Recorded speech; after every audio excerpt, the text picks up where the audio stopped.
তনু রয়েছে আপনার সঙ্গে। পাঁচ স্পেশালি পাঁচ রকম খবরই আরজি কর নিয়ে। প্রথম খবর থাকবে দিল্লি থেকে, কারণ নজর ছিল আমাদের সুপ্রিম কোর্টে। সিবিআই তাদের স্ট্যাটাস রিপোর্ট, কতদূর তাদের তদন্তের অগ্রগতি, সেই স্ট্যাটাস রিপোর্ট দিয়েছে আজ এক মুখ বন্ধ খামে। তো কি রয়েছে সেই স্ট্যাটাস রিপোর্টে? সেই স্ট্যাটাস রিপোর্ট নিয়ে রাজ্যের আইনজীবীর কি বক্তব্য, প্রধান বিচারপতি কি বলছেন, কি হলো সুপ্রিম কোর্টে? মৈত্রী নয়াদিল্লি থেকে প্রতিনিধি সরাসরি আমার সঙ্গে রয়েছেন। মৈত্রী,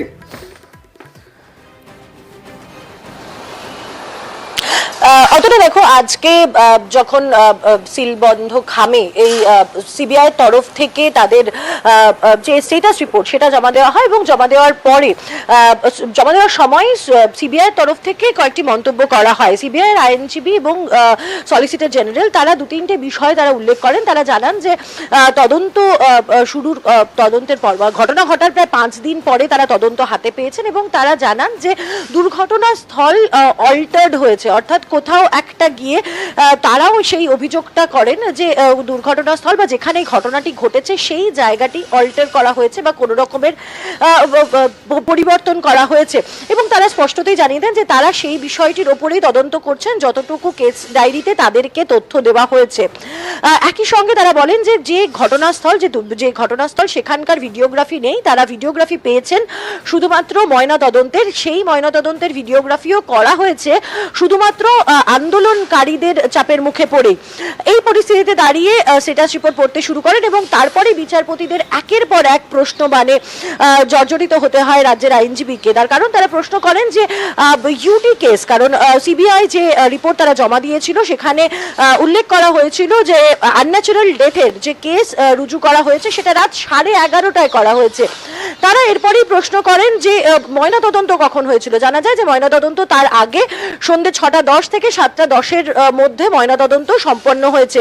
তাদের এরপরেই প্রশ্ন যে যদি ময়নাতদন্ত হয়ে গেল, ময়নাতদন্তের পরে আনন্যাচারাল ডেথের কেস রুজু হলো, তাহলে কি করে ময়নাতদন্ত করা হলো? যদি আনন্যাচারাল ডেথের যদি কেস রুজুই না করা হয় তাহলে কিভাবে করা হলো?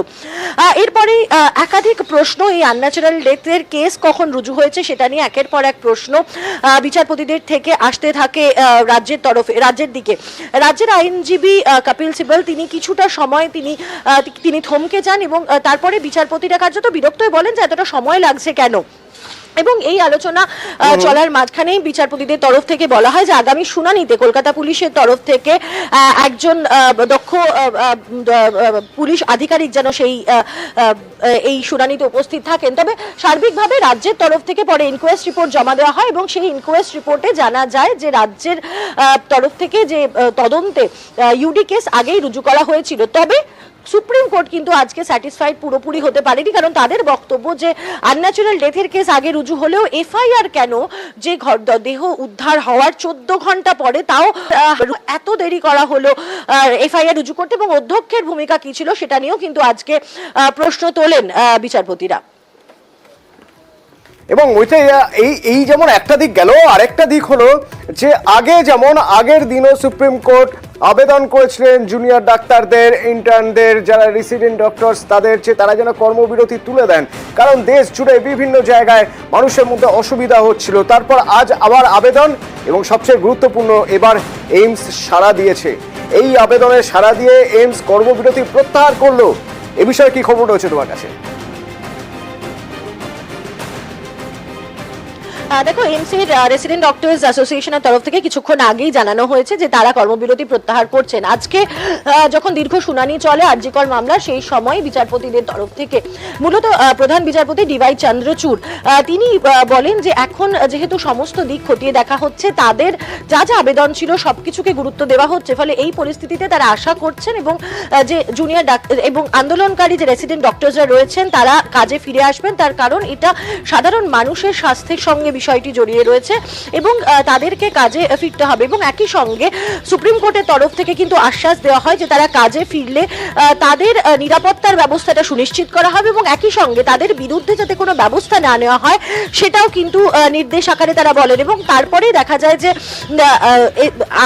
এইমসের resident doctors association, AIIMS Delhi resident doctors association, যারা গত 11 দিন ধরে কর্মবিরতি পালন করছিলেন, তারা তাদের কর্মবিরতি প্রত্যাহার করে নিলেন। এইমসের ডাক্তাররা তাদের কর্মবিরতি প্রত্যাহার করে নিলেন। এবং যদি এই তদন্তের কথা বলতে হয় তাহলে মৈত্রী থেকে আমি আরো